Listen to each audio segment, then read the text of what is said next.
It's been a while since we've had one like this. It introduces itself for me. This is 2015's Colonia, and I'm pretty sure most of you tried this movie out because of Emma Watson being on the cover. Or my awesome cult movie fanatics found this one. Either way, here we go. Spoiler alert, while I might be giving you my opinion on the film, that's no substitute for watching it yourself. Links to the film are in the description. We open up on Lena, who's a flight attendant. Then we quickly cut to the bustling streets of Chile, where Daniel's helping with a protest in the middle of the street. Soon, Lena's van hits the traffic of the protest, and she spots Daniel from across the crowd. She decides to pop out, and she heads for the stage to meet up with Daniel. Once he spots her, he immediately loses his focus and comes down to see her. I'm completely lost to how they know each other already, but I'm mesmerized by the romance in this movie already. Look at that, a better love story than Twilight already. When Daniel takes her to his apartment, they immediately start to get comfortable and catch up. She walks around his apartment to make sure he isn't hiding any Chilean women, and once she finds out he's been a good boy, she heads over to search him. Absolutely not, Hermione. Emma's one of those characters that you'll always think about Hermione, but she is so good that she can still make you believe she's a new character for a minute. Once the movie's over, she'll go right back to being Hermione though. In no time at all, they're getting closer and closer, but the show's cut short. We then see them attending a rally in a bar with a speaker for the freedom of Chile. Daniel eventually gets called up to the stage to speak, and we see the passion he has for the freedom of his country. The next morning, the couple's preparing to eat a delicious breakfast that Daniel's prepared in rather revealing attire. That evening, the two of them go over some impressive photos that the two of them have taken of each other, and they head to bed like usual. Daniel thinks about how Lena has to go back to work in 2 days, and he asks her to stay with him in Chile. She tells him that there's no way she could stay, and she tries to bring up that it might be time for him to come back. Daniel's neck deep in a revolution, and you literally just heard him speak about Chile like it was his own country now. I don't think he's going anywhere.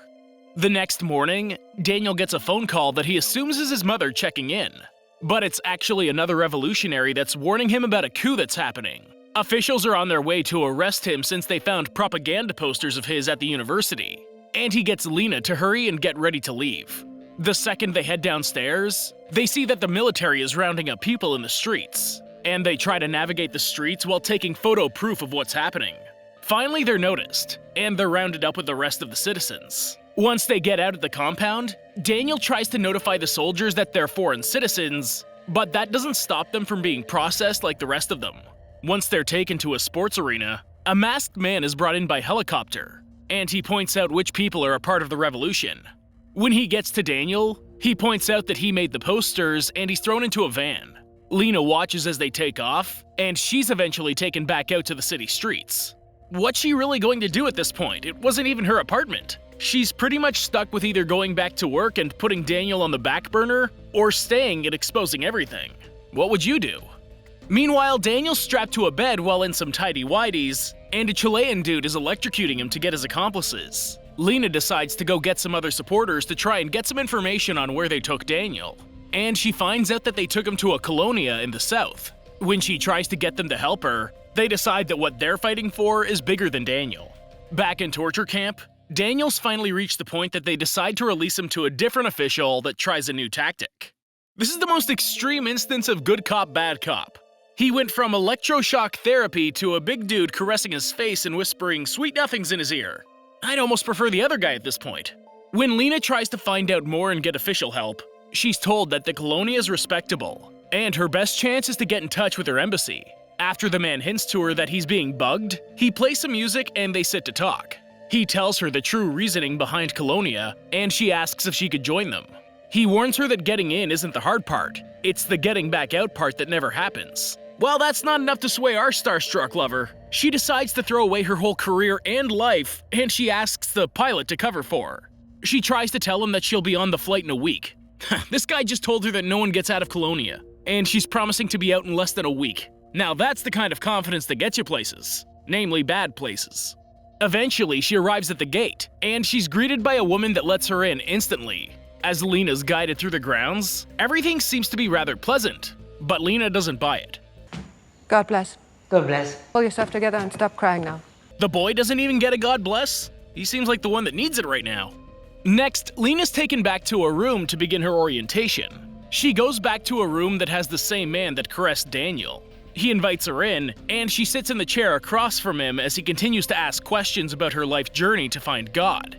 Eventually, we find out that this man is pious, and he's the cult leader that's expected to lead them all to the promised land. As he continues to ask questions, he knows that she's lying about certain things, and he gets a little intrusive. Did you touch yourself? No. I'm sorry, what? I would have just left Daniel there at this point. He's probably living some celibate life with this guy sniffing him every morning to make sure he's still clean. He can live with it. Eventually, he finally asks why she's truly there, and she simply tells him that she's there for him. Technically, she's not lying. Next, the lead woman takes Lena to the women's quarters, which has beds lining a wall in a creepy room. She tells Lena to tie down her breasts because she looks like a slut and walks out of the room. That's the warmest welcome I've ever heard from a cult. This was the best decision she ever made. That night, the other girls that sleep in the room are brought in, and Lena's quickly introduced. All the women keep their mouths shut and get ready for bed after the lead woman closes the door behind herself. Eventually, a girl named Doro tries to ask questions about the outside world. Just as Doro tells Lena that she's about to get married to one of the men, the lead woman shows up to give them a pill before lights out. What the hell did they do to him? He looks like a Who from Whoville. She even says that she doesn't know if he'll ever become a human again. That's how bad this is. Lena, on the other hand, is enjoying a brisk morning of picking crop, while the lead woman cracks a whip. The sun starts to get to Lena as she falls to the ground, and she's promptly whipped for her insolence. Real quick insert here, I haven't heard this lead woman's name this entire time so far, but I'm tired of saying lead woman. She's obviously going to be around for a while, sadly. It turns out her name's Gisela, so let's just go with that now. Gisela decides to bring Lena some water, but before she's allowed to drink, Gisela tells her to keep the bucket full until she's done at the end of the day. Suddenly, we find out that she's been there for 9 days. So much for being on the next flight. As they attend a segregated sermon, Lena asks Doro how she met her fiancé, and she finds out that they're only able to see the men when there's a mixed parade for special guests. Then we watch as Pius tries to resurrect a dead man. The men make an excuse for him that there's too much sin in the community for miracles. And soon enough, 37 days have passed. It's now that Daniel's released into the community as Hans. But there was definitely brain damage after the torture. It turns out that he's actually just playing dumb, because he starts to snoop around until he finds a camera. After Gisela talks to Lena about Doro's engagement, she comes in the middle of the night to take Doro away. Lena follows, and she spies on them as Doro sat in front of the male community. Pius claims that she's the stench of sin in the community, and he calls her lover to the front to cleanse her. Someone at the window! Whoever this actor is should get an award for Best Supporting Actor. He had one line in the entire movie, but it was the most believable acting I've seen so far. He's not going to let Lena get away with anything. She makes it back, and Pius beats up Gisela instead. The next day, Lena gets in touch with Ursel to find out more about what's going on. She seems to be agreeable, but who can you really trust here? When it comes to mealtime that day, Lena sneaks away and finds a waterfall that she jumps into. That night, Lena's brought to the men's gathering like Doro, but she can't spot Daniel there. That's because Daniel's doing some snooping of his own. As Lena goes through her cleansing session, Daniel sets off the alarms as he gets too close to the fence. Lena's session is cut short as the men gather to hunt down the runaway. They find Daniel pretending to be unconscious in the field, and they just assume that he's being dumb Hans again. Suddenly, we're at day 130. How did that much time pass? Is the revolution even going on anymore? For all they know, Chile's long gone or at perfect peace. Pius definitely has control of his people, though. Finally, the community prepares for a mixed parade as a very special visitor prepares to visit. When the visitor finally arrives, Daniel finally sees Lena, and he does not seem too happy about it. That quickly changes as they both realize they're both okay. But then it goes back to worry when Pius decides that he'll test their new lethal gas on him. Poor guy just can't win. That night, the two lovers manage to meet each other in the potato barn, and they embrace for the first time in months. As they talk about all the information Daniel's found out, they end up finding a secret tunnel that leads to the torture area that Daniel'd been kept in at first. Suddenly, the sound of Gisela coming to check on Lena echoes into the barn, and she closes the hatch on Daniel. Gisela's there to take her away for the night, and Daniel decides to explore the tunnels a little more. He finds a communication room and a torture room. The next morning, Lena's called to Pius's office, and she hurries to meet him. It turns out that he wants her to spy on Ursel, and he makes it so they spend much more time together. When Lena sits down to talk to Ursel about her family, she finds out that Gisela is her mother. Oh snap! I really wasn't expecting any familial twists in the movie unless they all came from Pius somehow, but that definitely threw me for a loop. Meanwhile, Daniel's being tested to make sure he's suitable for the gas tests, and they decide that they'll give him one more day. That night, Daniel meets up with Lena to tell her about the tunnel system he explored the night before. He gives her some pictures he snatched to prove what's going on inside, and Lena makes sure he realizes that his picture taken is the reason they're both there now. You're gonna get us killed. Or worse, expelled. Sorry, I couldn't help it. She literally set that one up. On a more serious note, Daniel is getting killed the next day, and she'll be stuck there forever if they don't leave through the tunnels that night.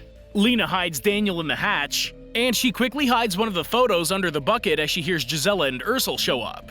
After Ursel's left to work with Lena, it becomes clear that Pius asked her to spy on Lena, and Ursel pieces together the entire escape plan.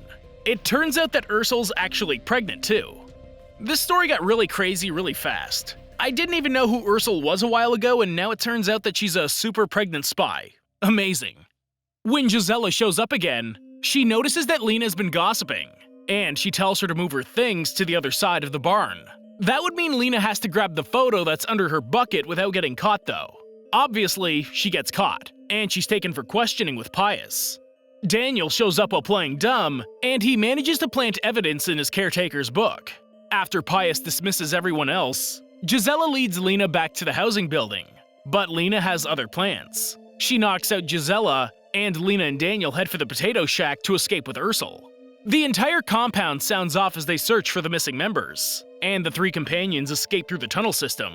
Meanwhile, the community finds out that Daniel's been hiding his medication, and they notice that Ursel's gone as well. As Ursel swims to catch up to the others, she gets caught by some metal racking, but Daniel makes it to her in time to save her.